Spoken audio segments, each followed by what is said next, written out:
So karon atong gi-actual check ang coolant hose sa sakyanan nga Isuzu.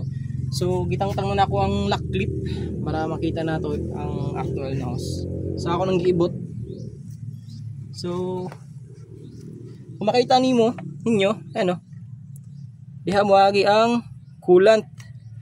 Diha lang gisi oh, ako gisi og malutong na gano hose. Delikado na jud ni sa ano sa overheat kay mo awas naman ang coolant gikan dire padong dito sa iyang cylinder head. Muna siya responsible para ma-optimize ang operating temperature sa makina. So kailangan natin or kinahanglan to og coolant or tubig nga mag-circulate sa makina.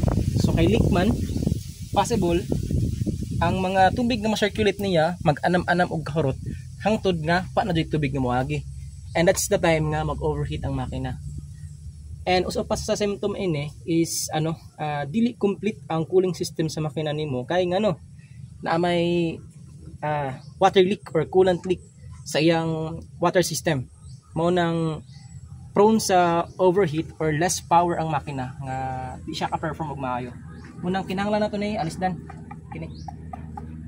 Kini siya nga hose. Kay lutong na ayo kita ang hose gisi oh. Suod na gaya ko na. Wala na siya tuyo ha. Daan gyud na siya nga leak.